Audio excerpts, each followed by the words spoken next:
Welcome to the new Cyber Frontier, bringing you the latest news on the local Colorado economy and initiatives that focus on the development of cybersecurity economics. You don't have to be a computer or cybersecurity expert to get plugged in. Your host, Chris Gorog, brings it straightforward, asks the tough questions, and brings the cyber world to a level of understanding for everyone. Chris is personable and opens up with our guests on the issues we all would like to see addressed. You can find us on the web at www.newcyberfrontier.com. Now join our host as he introduces the topic for today's New Cyber Frontier. So welcome to today's episode of New Cyber Frontier. Today we have a very interesting show. We have an international guest. We have all heard our governor here in Colorado talk so many times about his experience in Israel and pulling a lot of that experience into what we're doing here in the state of Colorado for the economic development around cybersecurity. We have with us Menny Barzilay, and he is the CTO of the Research Center for the University of Tel Aviv and also the CEO of 42. So he's going to talk about both of those, but first, welcome today, Menny, and thanks for joining. Sure, thank you. I'm very, very excited and happy to be here. All right. So, first of all, we want to know about you, about what it is that's going on in Israel, what you have going on at the University of Tel Aviv, and then your company. But give us a background on yourself and tell us what's going on. Okay, so I'll give you the nickel tour in my life. I opened my first company at the age of 16, selling and fixing computers. We were kind of successful for teenagers. I joined the army. In Israel, we have mandatory army service. So guys for 3 years, girls for 2 years. I've been there for 7 years. My last position there was the Chief Information Security Officer with the technological side of intelligence services in the Israeli Defense Force. After leaving the army, I joined the largest banking group in Israel. I've been there for 10 years, several positions. My last position there was the head of the IT audit department for the entire group, the bank and subsidiaries around the world. I left the bank about 2 years ago. I started my own company, and we're doing cybersecurity consulting all over the world. We can talk about that. I travel a lot. I meet a lot of very interesting people. I do a lot of research in the field of cybersecurity. Really love Colorado. Really love coming there. Besides that, I'm also the CTO of the Cyber Research Center at the Tel Aviv University, as you just mentioned. So this is basically my life, mostly about cybersecurity. I don't know anything else. I hear you on that one. So tell us about the University of Tel Aviv. What type of stuff do you do there? What types of cyber programs and things? So Tel Aviv University is a very unique place. Definitely, if you arrive at Israel, and you should arrive at Israel because it's a very great place to be in, the best in the world, obviously. But if you arrive at Israel and you want to hear and learn about cybersecurity, you should arrive at the Tel Aviv University.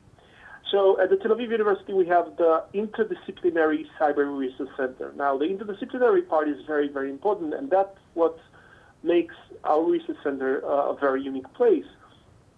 Because everything that we have, all the research work that is being done there is interdisciplinary by nature. In the sense that we will take a topic and we will connect it to cybersecurity, and we will see if we can make something out of that. So you might have law and cyber, you might have physics and cyber, you might have any other topic with cyber, and that might create a very interesting research. So obviously there are some things who are more natural than others. So we have mathematics in cyber. We have different aspects of technology. And the thing is that this is an academic research center. So we have doctors and professors there working with their assistants, and they are publishing papers, very interesting papers were published by the Cyber Research Center at Tel Aviv University. We have about 220 people at the Cyber Research Center. And the person who's heading this center is Major General on reserve, Professor Itzik Ben Israel. who is a very, very, very interesting person to meet and talk to. Mm-hmm. I just want to add to that is that one of the things that we're doing at the Tel Aviv University is that we are having the International Cyber Week. Now, this is a whole week dedicated to cybersecurity in which we have 45 events. This is free of charge. Nobody's trying to make money out of it. The goal of which is to promote a safer future, is to promote the people who are working in the field of cybersecurity. Now, during this week that we're going to have it in June, we're going to have the Prime Minister of Israel there. We usually have the President there. We have state officials from all over the world. Hopefully the Governor of Colorado will arrive. We'll see. And we have people from over 50 countries arriving in Israel. So definitely, if you want to learn about cybersecurity and you want to meet anyone and everyone, you should arrive at Israel. This is a great excuse, and we will be more than happy to have you. We'll be right back with the rest of today's show right after these brief messages from our sponsors. Cyber Resilience Institute helps build strong cyber communities designed to prevent members from attack. Like building a neighborhood watch, it takes coordination and a sharing community to protect our identities and valuables in the virtual world. Typically, we hear that organizations know they need to do something to protect their cyber assets, but don't know where to begin. Let Cyber Resilience Institute help your community create an action plan. Cyber Resilience Institute will build your community or business marketplace so that it is designed to support a collective cyber defense. Contact them for more information at cyberresilienceinstitute.org. So as far as what is going on in Israel, obviously the governor of Colorado was there, was very excited about what he saw. You're engaging people in large numbers in these events and everything that's going on. The cyber cluster you have there, from what I hear, is tremendous. Can you explain what you're seeing over there as far as the cyber industry in general, the whole package?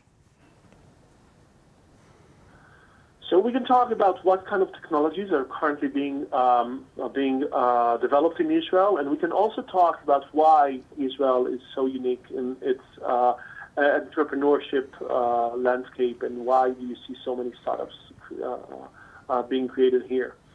So if that's okay, we'll start with the first one, which is what kind of technologies we currently see in Israel. There are hundreds of cybersecurity startups in Israel, and almost on every topic in the world of cybersecurity, you will find a startup company in Israel.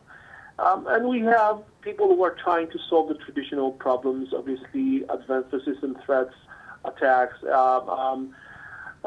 hacking inside the organization, and doing everything in that field. And, there are a lot of startups who have different ways of solving this problem. But then you see this next generation of solutions in Israel. We'll start with the I think more common ones, which is cyber intelligence is something very strong now in Israel. So you have all of those solutions that go inside the darknet, collect information, analyze this information automatically, and then provide you as a customer with details about anyone who's talking about your organization on the darknet, or anyone who's mentioning some kind of technology that you also use. And it's very interesting to see that with sometimes you will find out that the only way people discover that they were hacked is when they see someone inside the darknet trying to sell their information. Mm-hmm. They see that, then they ask, how did this person get this information? And then they start researching, and then they discover that they were already hacked 6 months ago. Mm-hmm. So cyber intelligence is a very interesting topic right now. Deception is a very strong topic right now. So if you remember the world of cybersecurity 15, 20 years ago, back then we still called it information security. We had a new hype called honeypots.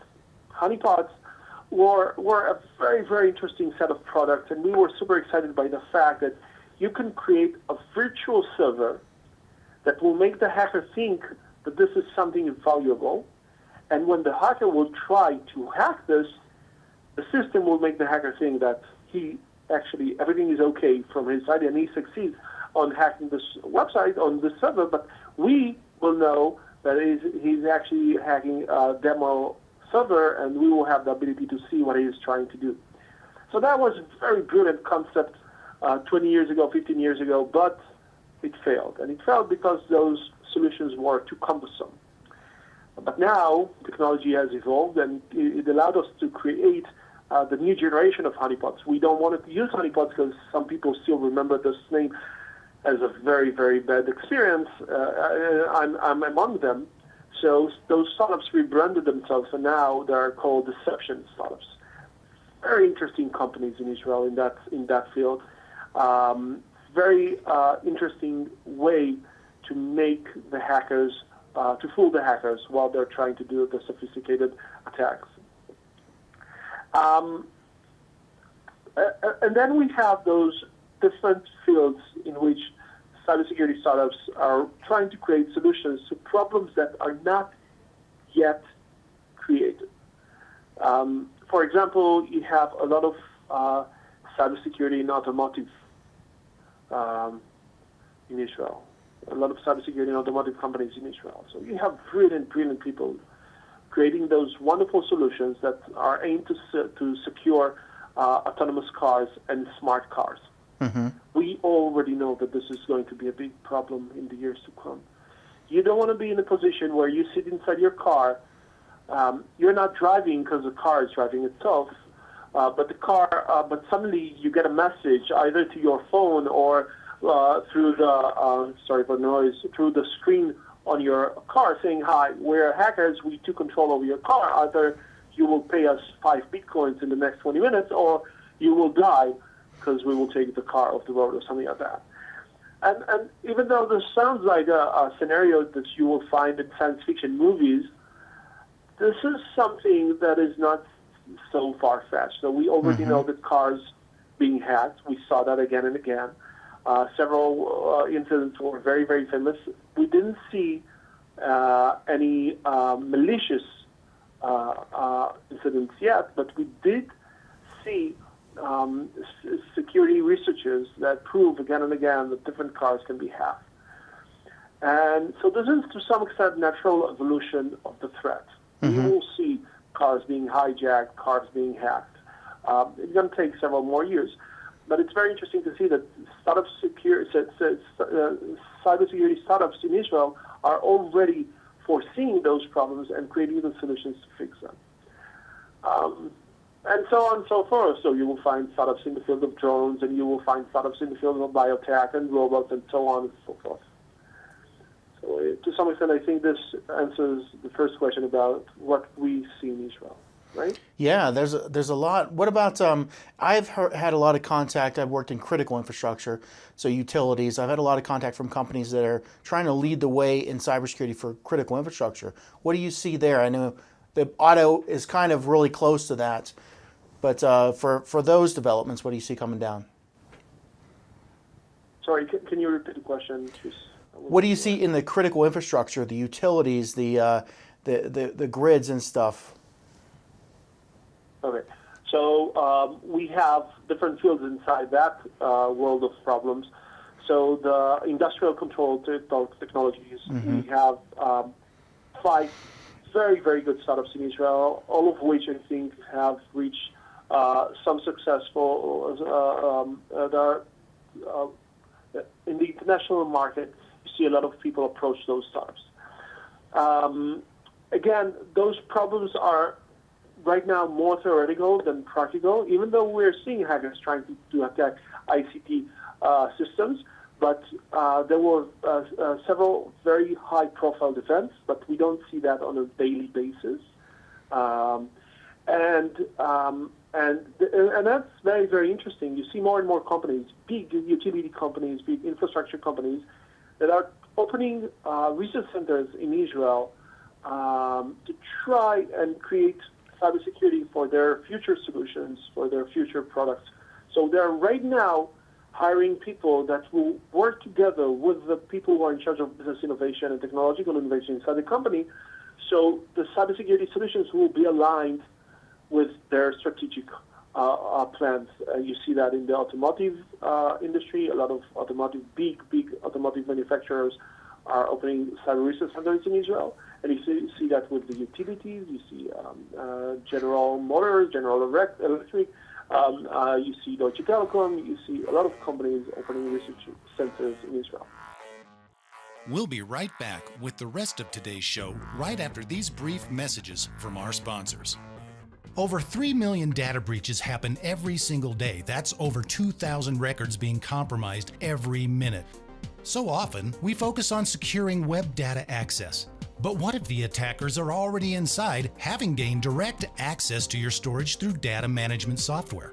When it comes to communications that go directly into your storage devices, make SNIA your first line of protection. SNIA's conformance testing limits outdated communications that are known to be used by attackers. It works continuously behind the background to make sure your storage is protected. To find out if your data is truly secure, visit our website at www.snia.org/cybertest.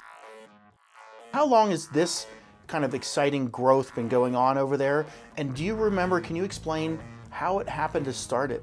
You know, if we're trying to copy that here, how can we do it? Give us some recommendations. Okay.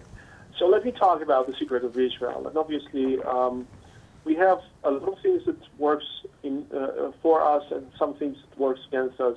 And I definitely think that this is something that Colorado can do. I met so many interesting and smart people in Colorado, and you have different entities inside the ecosystems or ecosystem in Colorado who are excited about becoming a real major player in the field of cybersecurity. So we have the universities, and you have the investors, and you have the government, and you have the entrepreneurs, and you have acceleration programs, and you have shared working spaces. So in order to create an ecosystem, you need to have more than just talented entrepreneurs.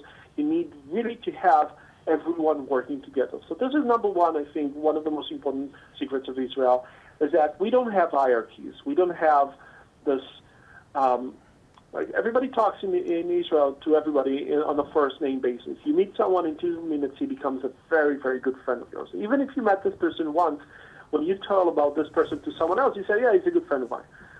So you walk down the street in Israel and you see a CEO of a big company, let's say a CEO of a bank, and he sits in a coffee place and he drinks coffee and he reads his newspaper.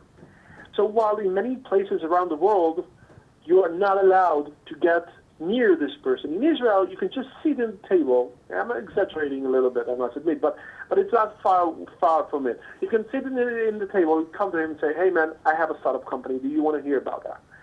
Because if you don't know this person personally, your mother knows his mother. Mm-hmm. That's the way it works in Israel. Everybody knows everybody. You never use sir, and you never use Mr., and you never use doctor, and you never use professor. It feels socially awkward to use those titles in Israel. Everybody talks to everybody on a first-name basis. Even like the prime minister, everybody call him Bibi, like it's a nickname, right?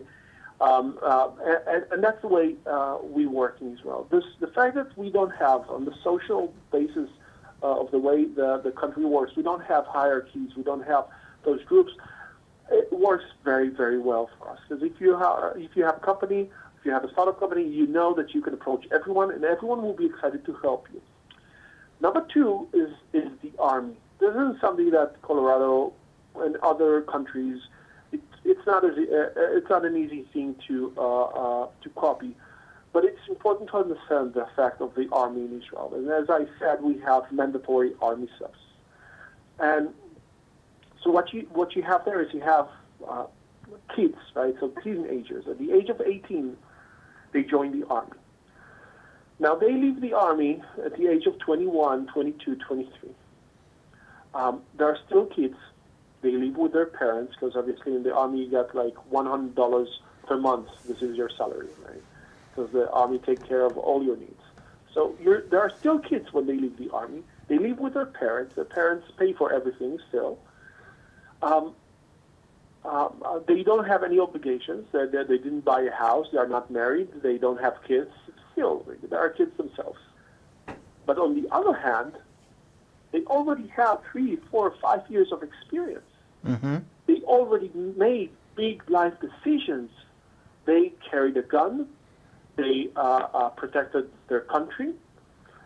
So this is a very unique position to be at the age of 22, to have this deep understanding of life and already be very, very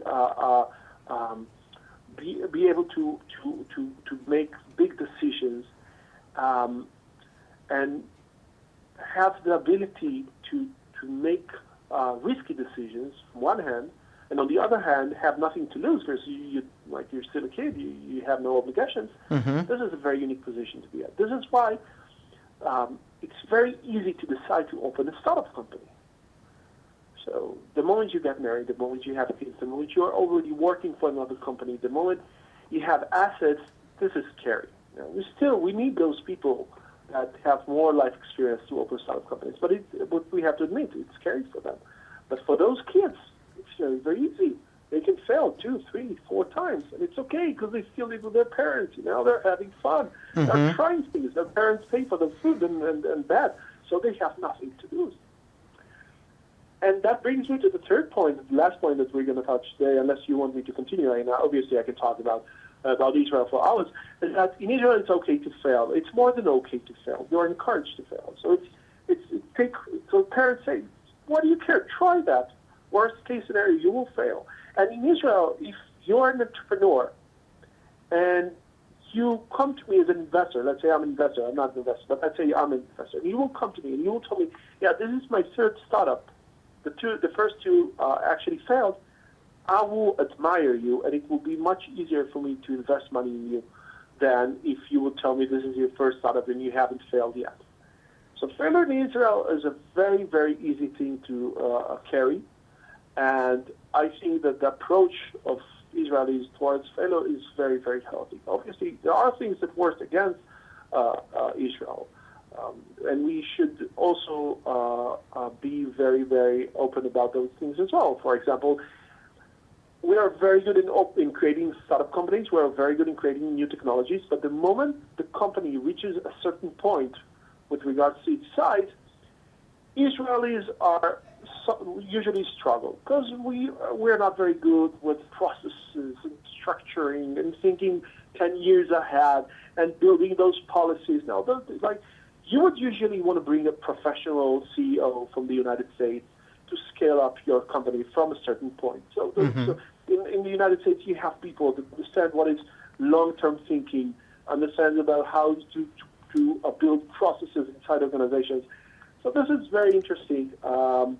And this is a journey that a lot of Israelis do. They build a company, they move to the United States, they scale it up. At a certain point, you will see either they will sell it to an American company or they will bring an American CEO. That is really interesting because I see things a little bit more clearly now. This is a good, I'm absorbing this and really learning because so many times here, it's almost a little bit the opposite where if you're looking for startup funding, you're expected to have the experience of a successful startup and already sold out or, exit strategy before you're going to really get a good funding pool from the next one. So almost like entire opposite here. But then, in this effort, I see so much in Colorado, the Regional Business Association, Regional Business Alliance is looking to bring in big companies. There's not been the focus on that startup mentality that you're talking about here. There's a couple groups in town, but they seem to be separate from the people really driving the economic portion of this, where their main focus is to try to attract Microsofts and RSAs and the big companies to come in and bring in lots of stable jobs that are already in existence, those more mature companies. How do you think, I think it's cultural when you look at it from that point. Is it possible for us to get a little bit of that culture, or is it just because you have that built into your culture that it's there and maybe we have to look at a little different way to do this? So definitely culture have a lot to do with it, and the fact that Israel has to be good with security. We have very good enemies, very smart enemies, and they're always trying to find their ways inside our country. So we have to be very, very good with security. So definitely it is to some extent a cultural thing, but this definitely doesn't mean that other countries cannot create a huge success with entrepreneurship generally and specifically in cybersecurity. And you see great players around the world who have created a very strong economy in the field of cybersecurity. Different countries have different strengths, and they should leverage them in order to create the relevant ecosystem. And I think that Colorado is in a very good position. But in order to make it happen, you definitely have to create an ecosystem. And creating an ecosystem is making sure you have all the needed elements. I'll give you some examples. And I actually told it to several people in Colorado. Number one, you want to have a lot of meetups. Just entrepreneurs talking to entrepreneurs, investors talking to entrepreneurs, government officials talking to entrepreneurs. You want to have a lot of those meetups where you have 50 people, 100 people, 25 people meeting, talking about a specific topic.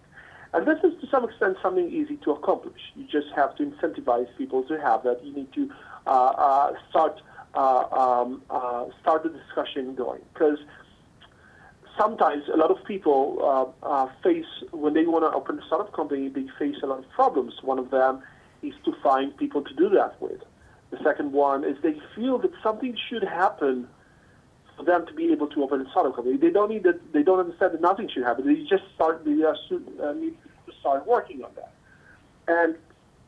And the moment you talk to other entrepreneurs and you hear other stories about entrepreneurs that are already in the journey or had a successful startup or failed and did something and learned something out of that, you slowly start to understand that, you know what, this is not something, like, this is not rocket science. This is not something that nobody except 5 people in the world can do. This is something that I can do. So meetups and have people talking and meeting and having the discussion is something very important and easy to accomplish. And then you have to have the government investing a lot of money in incentivizing entrepreneurs and investors. So we have to give a lot of credit to the current government of Israel and the Prime Minister of Israel, because they decided to take cybersecurity and make it a big topic in Israel. And I'm not going into politics at all, but in this specific aspect, you have to say something in favor of the government. And they did a lot of good things. They invest a lot of efforts. For example, you have several programs in Israel that if you have a startup company and an investor actually invests in you, the government will pay 80% of the investment, and the investor will only have to pay 20%. And the investor will get all the equity, right? So so in that sense, the company helps a lot of investors to invest in startup companies. You need to bring the investors. You need to make them feel comfortable. You need to make them feel that the government actually supports them. So there is a lot of work. Obviously, those are just several elements. There is a lot of work in order to create an ecosystem, and it's about creating a lot of connections between people to people. It's not companies to companies. It's always people to people. Mm-hmm. Definitely something that Colorado can do. And with the people I've met there, in all of those, in the universities and the government and the private sector and so on and so forth, and the entrepreneurs, Colorado is a very good place to create the next, to become the next big player in the field of cybersecurity. Yeah, it was really interesting. I liked what you said about the government matching programs to investors, because that's one of the areas I see kind of weak here in Colorado. Is the investment community doesn't seem to be as developed for the startup groups. You know, they're looking to invest in sound and stable companies, kind of like we said before, but to pull in the people with the ideas, the people able to innovate, the people able to live on, you know, out of their parents' basements and, you know, bathe in the water cooler and, you know, just have an excitement about making something. Those people supporting from investors is something that I have seen lacking here, that community, that really could use a benefit from a government program like that. So that's something that I wanted to kind of reiterate that people listening can hear. Maybe we need to take this to our government and say, can we back the investment community to spur to growth into these, these areas that are needed in cybersecurity. Mm-hmm. I agree. And I think the people should move the government, not just the government, wait for the government to move the people. Awesome. So quickly, we're kind of running to the half hour. I like try to keep them a half hour. Your company, 42. Explain what you do there. Yeah. Maybe if you have anything you want to put out for people that they can contact you, or what types of things you do, go ahead and do that. Okay, wonderful. So 42, we're very excited with the things that we do. We're working with big companies around the world in different sectors, financial sector, media sector, pharmaceutical sector, homeland security, government, and so on and so forth. And what we're doing is cybersecurity consulting on different levels. So from strategic consulting, cyber posture assessment, going inside the company, doing a very quick sanity check to see how mature you are with regards to your cybersecurity. To those very hands-on tasks where we're doing penetration testing. Obviously, companies contract us to do hands-on penetration testing to simulate a hacking group. And this is a very good way to actually test the quality of the implementation of security controls. I travel a lot. For the past month, I've been 2 days in Israel. There is a good side to that and a bad side to that, obviously. I miss my house, but I get to meet a lot of interesting people. Any excuse to arrive at Colorado, I will jump on the plane immediately. All right. Well, and we look forward to getting you out here sometime. But it's been great having you on, Menny, and thanks a lot for your insight. And definitely, I absorbed a lot here about what you've done there in Israel and what we can take from that. Thank you, and I'm sure our guests will enjoy it as well. Thanks a lot. Thank you for having me. I hope to meet you again soon. All right. Have a good day. You too. Bye-bye. The views or opinions expressed by me during this podcast are my own and are not those of my employer, Colorado Technical University. We hope you have enjoyed this episode of New Cyber Frontier. Remember to get involved. Often we think that someone else will handle privacy and security in the virtual world, but you are the only one truly in command of your virtual fate. Join our mailing list so we can keep you informed of breaking news and new releases. If you have an idea, if you have a question that you would like to hear answered, or if you want to get involved with our efforts, reach out to us at newcyberfrontier.com. We also encourage you to visit our sponsors' links, as they are the ones that really make this show possible. I want to thank each of you for supporting the show, and we look forward to seeing you back for the next episode of New Cyber Frontier.